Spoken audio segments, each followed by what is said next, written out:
어떡해. 그냥 샀다. 나루야.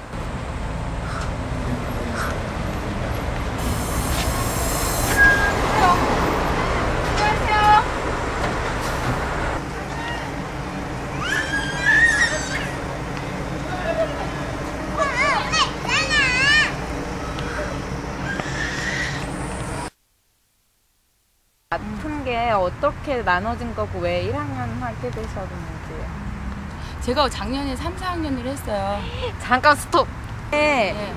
여기 학교 어떻게 해서 오게 됐는지 얘기해 주세요. 제가 이 학교 오기 전에 그 방과후에서 한 3년 일을 했어요. 그리고 나서는 저희 어머니가 편찮으셔서 집에 있으면서 너무 무료해서 생태 기행을 하면서 다녔거든요. 그래서 아이들을 계속 만났는데 제가 아는 분이 까마귀를 잘 아는 분이에요. 같이 방과후를 했나 봐요.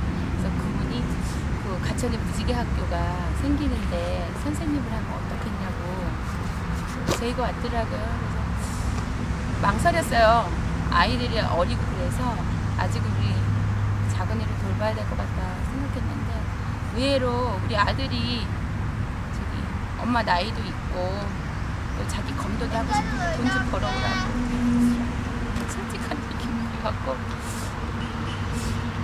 아이는 그렇게 얘기했지만 아이 생각에도 엄마가 일을 했으면 좋겠다 하는 생각이 들어있는 것 같아서 그냥 과감하게 도전을 했고 그때 이제 진달래랑 까마귀를 맨 처음에 만났고 결정을 했죠.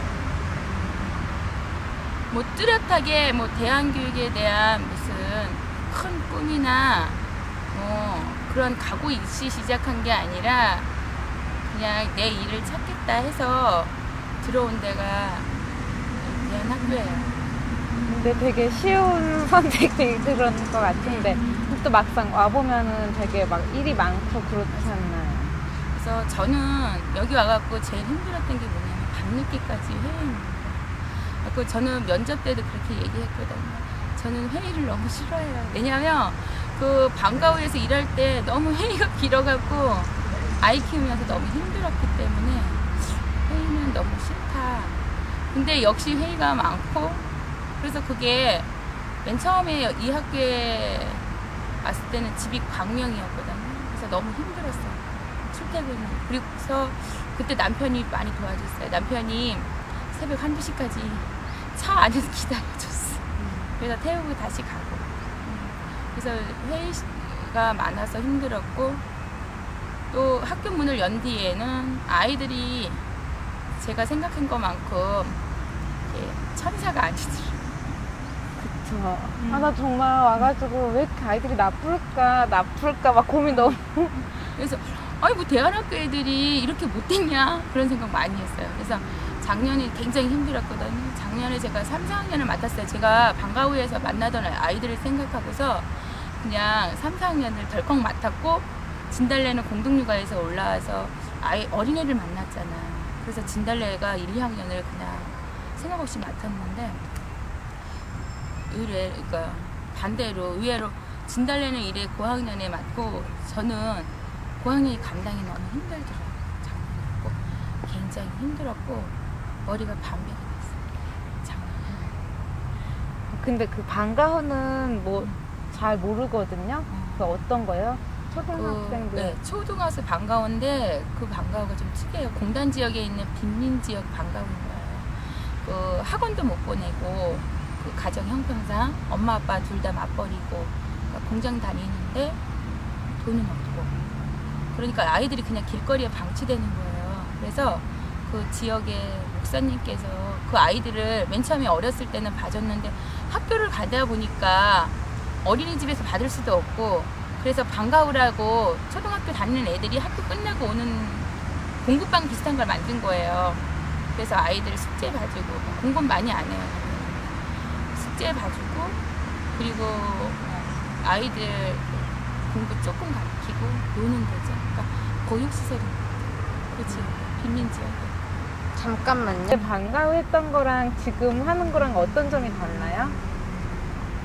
그냥 느껴지는 게. 방과후 할 때는 제가 그때는 그렇게 부담이 많이 안 갔어요. 그러니까 방과후에 잠깐 만났을 때는 이 아이들의 그때는 좀 어렵기도 했고 그래서 이 아이들의 인생을 온전히 책임진다는 그러한 책임감이 많지 않았거든요. 그리고 그때는 그냥 마음 편히 그러니까 그런 거 있잖아요.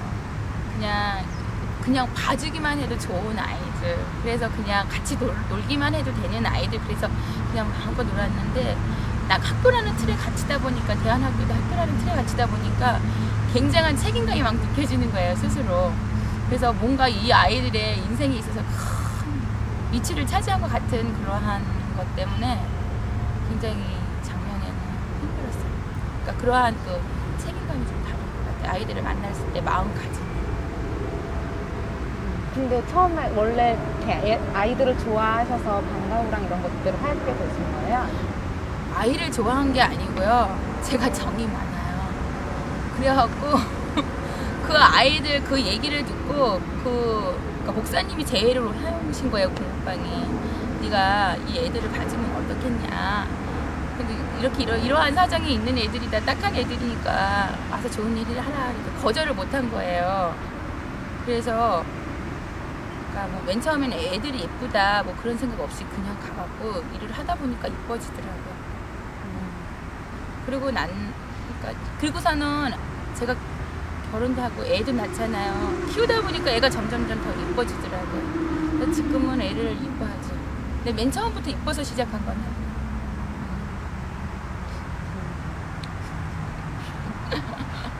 근데 그 1학년 또 하면은 그런 되게 특수한 그런 게 많잖아요. 그렇죠. 감당이 안 되는.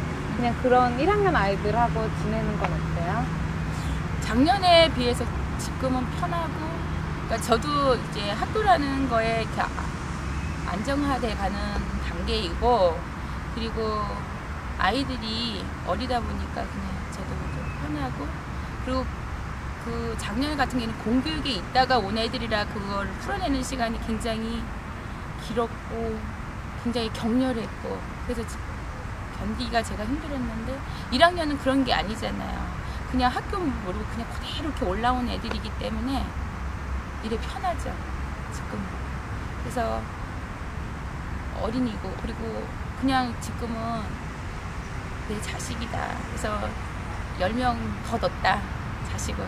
그냥 그래서 지금은 편해요. 그리고 의외로 그러니까 분절분절 돼갖고 애를 만나는 게 아니라 고학년 같은 경우에는 전문교사 영역이 있어서 이렇게 막 들어가잖아요. 근데 그게 1학년인 경우에는 제가 온전히 다 맡고 있잖아요. 그래서 아이들하고 호흡도 더 많이 맞출 수 있고 제가 하고 싶은 수업 의도대로 더 끌어갈 수 있는 거예요. 그래서 만약에 이제 저번 주 수업 같은 경우에도 내가 갯벌을 간다 생각했을 때는 일주일 내내 그 갯벌에 대한 수업을 계속 끌고 갈 수 있었던 그러한 연장선이 있기 때문에 좋은 것 같아요. 그냥 갑자기 막 그런 게 그냥 떠오르는데 이건 그냥 내 얘기니까 안 찍어도 되는데 그냥 제가 왜 대안학교를 했을까. 그냥 저도 그런 사범대도 아니고 별로 이렇게 연이 없잖아요. 생각을 해보니까 지금 푸른바다가 나 대학 다닐 때 푸른바다가 지금 학교를 옮겨서 그 사범대로 갔고요. 원래 다니던 학교에서 나랑 같은 동아리를 했었거든요. 그래요? 예, 그렇게 알게 편입해서 그 사범대로 다시 간 거고요.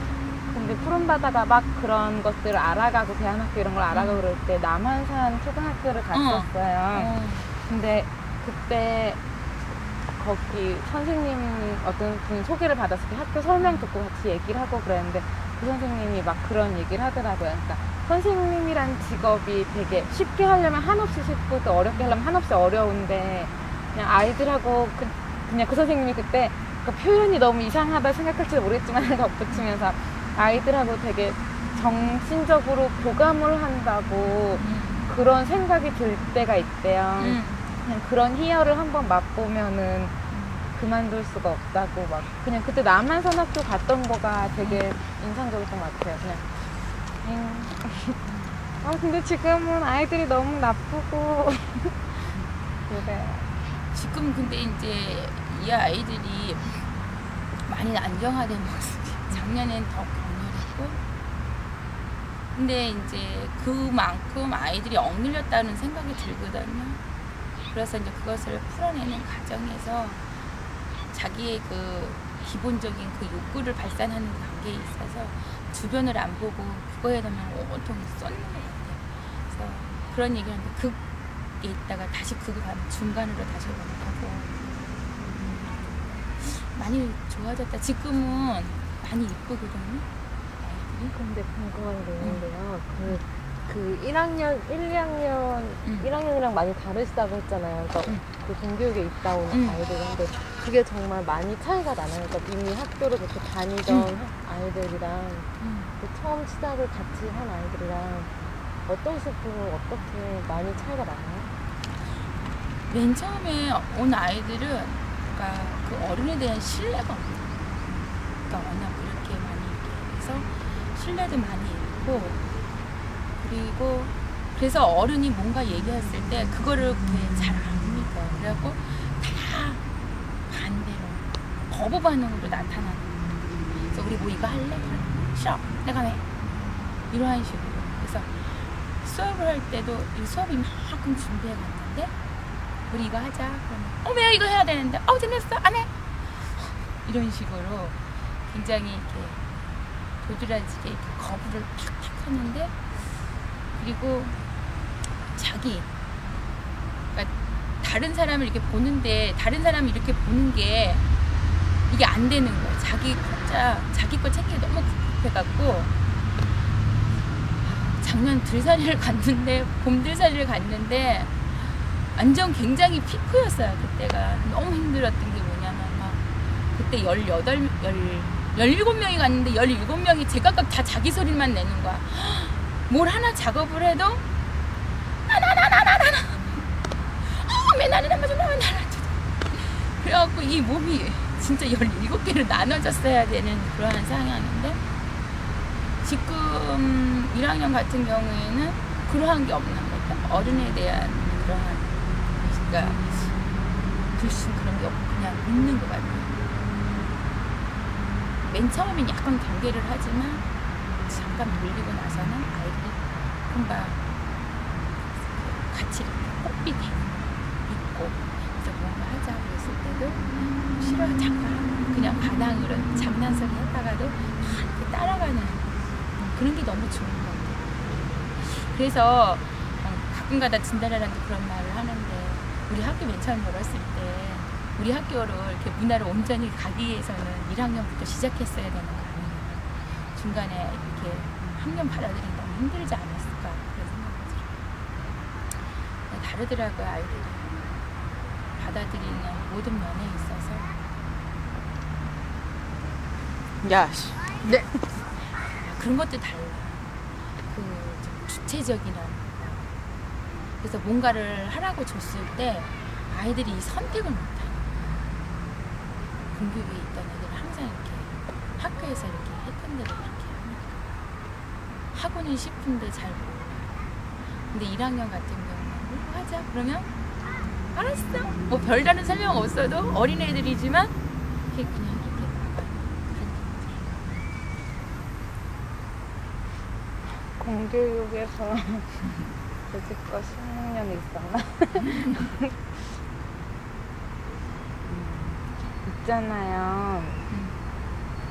학교에 오면 재밌어요? 재밌죠. 근데 꼭 재미있는 것만 아니에요. 어떤 때는 저도 이제 아이들이라고 이렇게 감정적으로 대할 때가 있어요. 후회할 때 굉장히 많은데 꼭 재미있는 것만은 아니지. 어느 애랑 한번 이렇게 갈등이 이렇게 딱 불거졌을 때 그 갈등을 나름대로 잘 풀었을 때는 굉장히 집에 가서 뿌듯하고 참 즐거워 그날이. 근데 어떤 날은 그 눈에 도드라지게 이렇게 오는 애가 있어요. 그 아이도 나한테 감정적으로 굉장히 이렇게 대하고 그러면 그때는 이 감정 처리가 나도